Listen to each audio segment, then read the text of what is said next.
G'day, punters. Welcome to Victims of the Punt, Take 2, Part 2. Mark, Shean, Koch and Soda. How are we, boys? Mark. Which Mark? Shean. I'm good, Dicko. Thanks, mate. Mark, how are you? Yes, I'm very well too. A bit cold, but apart from that, fighting fit. Regular host Pistol Pete's turned 27 today, so I've given him the day off to get up to whatever sort of interesting stuff he's going to get up to. We're going to preview the quaddie legs from Randwick, where the rail's out 6 metres and the track's currently a heavy 8 on my punting form browser. Mark, Shean, what's the weather been like in Australia's most covetable city currently? Yeah, well, things are really hotting up here. But anyway, we've got a beautiful day, not a cloud in the sky. Yesterday was a little bit overcast, but certainly no rain. So we should have an improving track with today's conditions. Pretty mild day as well. So hopefully on the improve. Yeah, it should. I imagine underfoot it'll be similar to what it was 2 weeks ago in the sort of 7 range, I suppose. 6 metre rail, even if it is soft, can be a bit inside rather than swooping. And on pace. With the rail out that far, that's just pretty standard, what you'd expect. But hopefully nothing too terrifying, not like Kemble last Saturday or anything like that. But, looking for on pace a bit inside. Did Kemble even out yesterday? A bit, but it was still on pace and inside best, I'd say, until the last couple of races. They were getting off the fence in the straight yesterday, which they weren't really doing on last Saturday. That was a bizarre track last Saturday. And this time last year, it got very swampy, as we named it. Are we headed towards the swamp again? No, I don't think it'll be. No, I think with the clear conditions, we should be okay. I don't think it's going to be swampy like it was last year. Well, fingers crossed. Anyway, you never know here. That was sort of a bit later in the year, into July, August. I haven't looked up the stats, but I get the feeling there was a lot more rain last winter than there's been this winter so far. Just off topic, the NBLs in Victoria have been an outstanding initiative by whoever does that down here. Queensland's just followed suit. How far away can they be in New South Wales? Well, there hasn't been any talk of it here, so I think Pete's a bit more worried about the football at the moment than the punters. So I don't think it's on his radar at the moment. But it is a joke that the this football. Is going on. A couple of other states, even Queensland, have adopted it, and anyway, they don't seem to be talking about it here. Yeah, they can't even get daylight saving in Queensland, and they've going to have full NBLs for next week. So look, there's 2 ways it can go with Volantis. There's 2 ways for him to look at it. One, it's anti-corporate bookmaker, so that should get him excited. But 2, it's pro-punter, which he doesn't give a stuff about. So it's a dead set point. Yeah. Well, surely he just follows suit, though. You'd think so. I think he'd be pressured too. It's not going to be certain, is it? Yeah. Anyway, let's kick on. So we're going to start with race 6, 400-metre race. Koch and Soda, speed here? Only fair. I thought Bandersnatch go forward, True Detective, Fender probably pushing on from the outside as well, but it doesn't look breakneck. Rainier led in Brisbane over a mile last start, but I suspect takes a trail back to 1400. And maybe Thorin close from barrier 2, but I wouldn't say it'll be a fast pace. Do you agree, Mark? Yeah, I couldn't see a lot of speed. I think Bandersnatch, True Detective's been on speed. Chief Ironside might press forward, and Fender drawn wide. They might have to sort of bite the bullet and roll forward and in. 3 shouldn't be all that far away either. It looks a pretty open race. Look, I'm going with 3 here. I thought she ran well in Queensland on a dry track. She'd be much better suited with Sting out of the track here, and much better suited going up to 1,400 metres. Kept fresh also. Won a trial at Warwick Farm recently. Tick over trial with 4 weeks between runs. So I thought she represented a bit of value on a track that should suit her. So 3 for me. I thought Fender ran well in Brisbane the other day. Slight question mark at the 1,400 though, and might need luck from that barrier, but it could roll forward. Wonder Bar, well, she's been very consistent, drawn a bit awkwardly here with the gate and possibly no pace. So look, she's got a chance again, but 1,400 is probably as far as she wants to go as well. Yeah, I thought it was a dreadfully hard race, this one. I could make a positive and negative case for most of these. I think all of them could win except maybe Sambro. I think they all have some sort of chance. I don't know that I want to get involved. I thought True Detective might be a decent place better at above $3 because it'll map really well. Against that, I wouldn't be surprised if it got beaten if something was able to get past it. There's a tiny bit of value in my prices at the moment, but I don't think it's a screaming win bet, but very good sort of place chance. But as I said, I could make a case for most of these. I mean, Wonderbar's crying out to win a race. I don't know if it's a 1,400 metre horse, even with a slow pace. All her best forms at 11 and 1,200. Every time she's stepped up to 1350, she's underperformed. Had excuses on some occasions, but yeah, I don't know if 1,400 is what she's looking for. Yeah, probably going to pass on this one. Are you guys giving a little bit of a tick to any horses coming from that firm Eagle Farm track? Often you'll see, I see, when they come from a different state off a good firm track, they can really bounce off that. That next start in the new state's often a big performance. Yeah, well, I'm sort of looking at horses that like a bit of cut out of the track and thinking that Eagle Farm's, a bit hard for some of these wet trackers. So that's why I thought 3 Ood ran quite well on a firm track and gets softer ground, which he's performed well on in the past. So, yeah, that's the reason I gave her a tick anyway. Beautiful. Race number 7 is an 1,800 metre event. Unique trip, scary trip, or is it very, very common in Sydney, Mark Shean? No, the 1,800, they do run a few of them, but it's a very short run to that first turn that can be a big advantage to draw inside with a very brief run to the bend, especially with the rail out. So inside draws can be an advantage. Otherwise, if you've got a lot of speed out wide, you can cut across pretty quickly. Mark, what did you like, mate? Look, I think I got Great House wrong first up. I thought 1,500 was a shade short for him, and he went up pretty short that day, and I expected him to drift, and he did not. He was very, very solid in the market, raced accordingly. And he walked in second up last time. I can't get away from him. I think $3 is a pretty good price. From gate 5, I expect him to be fairly handy with the trail, one off the fence maybe. That second up win last time was on soft ground. I just think he ticks a lot of boxes, ticks all the boxes really, and I have to be on him.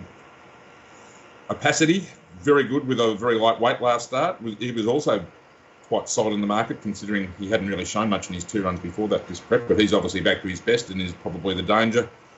And then I've sort of got the rest of them in a bit of a bunch headed by Mubariz, but I'm pretty keen on Great House. Yeah, I'd have to agree.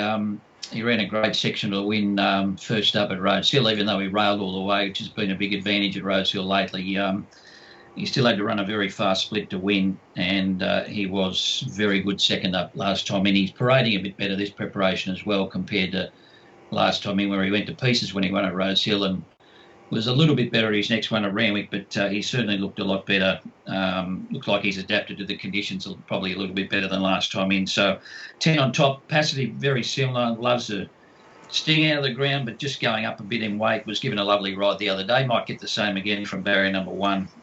They certainly look to be the two. Should be good speed with Tory John gone by in the race, so they should spring out, spread out, and everything should get its chance. But I think Great House on top for me.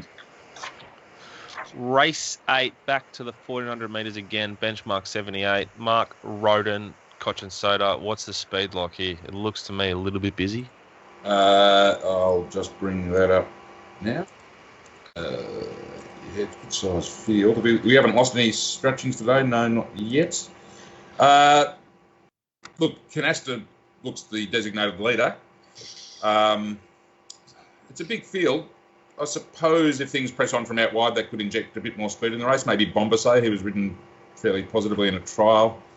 But there's no real leader in the race apart from Canasta. You would have things like Exotic Ruby, maybe Ulysses from a better draw, poking forward.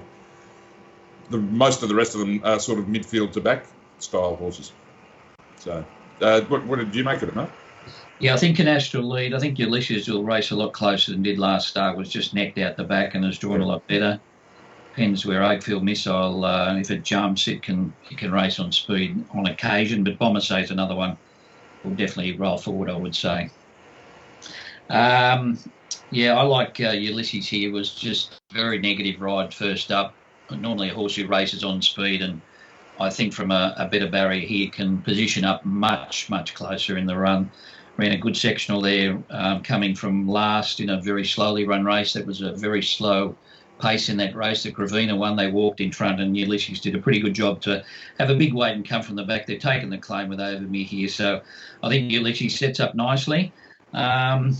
Away from that, I thought Canasta would run well. 1400 for lead is always a big advantage at Rosehill, at Randwick, I should say. But look, he had his chance the other day, I suppose. Just found wanting over the concluding stages. Exotic Ruby might be a chance at odds number 13, but probably as far as enough as she wants to go. I can't see Blondo getting into the race here from that gate. He's had a pretty good run his last couple, and I'd bet around him myself. Yeah, I'm inclined to agree.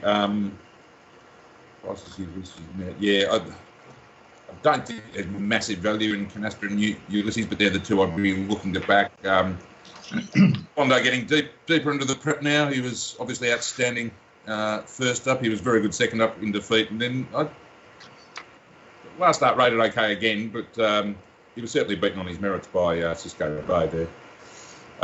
And as Mark touched on, the barrier does look pretty bad for him. You mentioned on the 6 metre rail, you probably want to be up and in, and he's probably going to be back wide from 16 unless Abdullah does something very clever. So I agree with that little pot on Blondo for those reasons, and I'm left with those other two. Ulysses mapping a lot better today, and Canasta making his own luck in front, but I'd probably have to back both, and I'm not sure if around 480 and short is great value, but I'll wait and see tomorrow.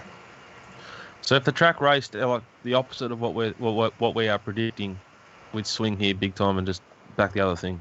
Well, look, I don't expect it to be, but if it did turn out to be a sweeper's track, that'd bring Blondo into it for sure. He just doesn't map as well as he had. His last two runs, he sort of got into a decent position about midfield, which is pretty good for him, but I can't see him getting into that same position on Saturday. Just from that barrier, they're probably going to have to be negative and go right back and maybe try and rail up and cut through the field, I would think. And he's half a chance of just coming off anyway. He's run to a pretty good level 3 runs in a row now, first 3 runs of a prep. He's not on the up now, I think. He's probably only got one way to go, and that's down. I think that's one of the most valuable lessons I ever learnt. Gambling is, just simplify it. Was the horse suited or not suited or even? And is it going to be suited or not suited or even? And if you're finding that suited to not suited, miss. Yeah, well, Bondo's going from even at worst and probably suited to unsuited. Yep. The lucky last 1,100 metre dash at Randwick. Benchmark 78, the rail's out 6 metres. What's the speed like here, Mark Shean? Yeah, I think there's going to be plenty of speed in this race. Shadow Crush will go. Snow Zone will be handy. Switched will go forward. Madam Legend will be there as well. So I'd expect a pretty good pace. What did you think, Mark? Yeah, agree. Agree with all that. It looks like it should be. I mean, if the field holds up, not knocked around by scratchings too much, I'm expecting a good speed. Well, I'll go first here, shall I? I thought, given that good speed, he's not the style of horse I love backing, but Hulk, I mean, he's knocking on the door. He doesn't win many because of his racing pattern, because he does get back. And I expect him to be mid-back again. But from barrier 2, I expect that to be the right part of the track, at least. And with any sort of clear passage, I think he gets his chance. That Malkovich race was fast run, should be a good form reference. Ooh. And this might just be his chance. I'd like to be on him. $4 is, I think, just backable, but might get better tomorrow. We'll see. Away from him, a couple at bigger odds I could give a chance to were Dunbrody Power, who does tend to get back, but has a very good turn of foot on her day. Haven't seen Jackson Morris in town for a while, but ask, who is that? Yeah, he rode in Sydney for many years. He was a pretty good apprentice, actually. I didn't know he was still riding. I think he's pretty heavy for a jock, isn't he? And that might have restricted his opportunity. He wound up in Queensland for a bit as well, I'm pretty sure. But anyway, well, this horse, you just get back on and put the spinnaker up, and hopefully she can get home well. And a real wet tracker with a claim is not faint-hearted. Improving track might be against her or him. I'm not sure which it is. But Sting Out certainly a plus for him. But Hulk top pick and could make cases for 3 and 5 at double figure odds. Just quickly, Malkovich heads to Caulfield. Mark Shean's pretty deadly, I reckon, when he sort of follows one south. What are we doing? Yeah, that's his distance. That's his go. Just let him run. How's the track going to be there? 12-metre rail. It's raining, so like, God, if he existed or one of them existed, wouldn't know for sure, but it should be on pace. But there is tempo there, in that race. Yeah, well, it wouldn't want to be too wet for him. I think he's probably slow. Slow would be as worse as he'd want. The 12-metre rail should be a plus for him. Yeah. What about everyone blowing up about the 12-metre rail? Yeah, Simon Zara was taking off, I think, yesterday. Yeah. As a punter, I wish they raced at the 28-metre rail. Yeah, but definitely be on pace. Get rid of half of them. Zara had a couple. It was okay on the rail at Canterbury on Wednesday. I know that. Yeah. Oh, what about the last? What about the last thing? Oh, when it lobbed in front. Oh my God. Oh, you could have. Yeah. We digress. Where were we up to? Mark Shean was about to preview race 9 at Randwick. Yeah, track pattern will decide this race for me. I really like Dunbrody Power as a horse, but it's a back marker and they'll need to be swooping from the back. Hulk's obviously got a very good chance, but I've been on it plenty of times and it owes me a lot, but it has got a good barrier if it jumps. Triple Ace, it's won 5 of its last 6 and they gelded it. Top school. They're doing 6 out of 6. He's got barrier 1, so if the fence is all right, he might be in a good spot. And I thought Joviality, she didn't come up last time in, but she has got some very good old form and's had 2 very soft trials. Another one who'll, is drawn wide and they'll need to be running on. So this race, a lot to do with how the track's playing for me. If they can make ground, I'm definitely going to be on Dunrody Power. If it's more inside, I'd be on Hulk and Triple Ace. So I'm sitting on the fence a little bit with the Splinters and Joviality from the back also if they can make ground. Joviality, the one the Great One gave none to at Flemington. Yeah, that's it. Yeah. Well, it was in against Forbidden Love and those horses, but she just didn't come up last time. I mean, she ran a couple of group races and didn't flatter, but her 2 trials hasn't been asked to do much, but she looks to have gone okay. You can grey yourself up so much with Waller, though. Like, if it was drawn 7, you'd really get keen, wouldn't you? But because he's drawn wide, you're going to think no intent. Yeah, well, the 6-metre rails are worry too, Dicko. That's the only thing. Yep. But hopefully they, burn along and you can run on. It sounds, Mark, like me, you struggled to get Shadow Crush and Destination as short as the market. Well, I just thought Shadow Crush locked in the right spot the other day, and Destination, I've still got a little bit of a question mark about him in the wet. I know he's been gelded, but I might prefer him on top of the ground. A lot will depend on how he parades. He does race well fresh normally, but I'd want to see him come back after. He was pretty disappointing at the end of his last preparation. Agree with that. Yeah. Best value and a lay if you got one, lads. I've had something on Imposing Bow in the first. I know it was beaten at Newcastle last start, but the horse who beat it was having its first start from New Zealand Matterhorn, and it did 1 by 4 lengths at its previous start. And this was camped outside the lead, just left a bit of a sitting shot. So I thought with a trail, Imposing Bow in race number 1 would be hard to beat. My lay is Blondo in race number 8. Beauty. Dicko, you would have got the notification earlier this morning for Imposing Bow in race 1. So that might have been when I was talking about before when my 2-year-old was being dragged by the dog through the wet grass. And you were trying to get on Imposing Bow? I have not done that yet, but it will be on before this is posted. Yeah, it was a little bit better yesterday, $758. I think $650 is still a good price. I just have to echo what Mark said. I thought there was a really high rating race. For a Saturday Newcastle race, that Matterhorn looked smart for me, and this thing gave it one hell of a race, and they beat the others comfortably. I think it'll lob in the right spot, and assuming it handles the slightly softer track, I think it'll be very hard to beat. Great House, my best, and I don't really have a lay per se. Okay, we've got Mark Rhoden's full set prices, race by race. You get a little bit of narrative, but you also get accountable unit betting advice. We've got Randwick. Where else? Newcastle tomorrow. And Roberto Scurry, who is absolutely airborne. He'll try and convey what's in his head in text, in a message from how the horses look, but also he'll say have X amount on horse Y and horse X.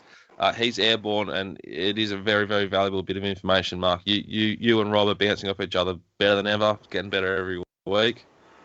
Mate, Well, I'm jealous of Mark Shean, actually, because I just get a phone call from Rob about 5-10 minutes before each race. But Mark actually most weeks gets to see him in the flesh, which must be a sight to behold. Because were you hovering around Centennial Park too, were you, mate, with the pen?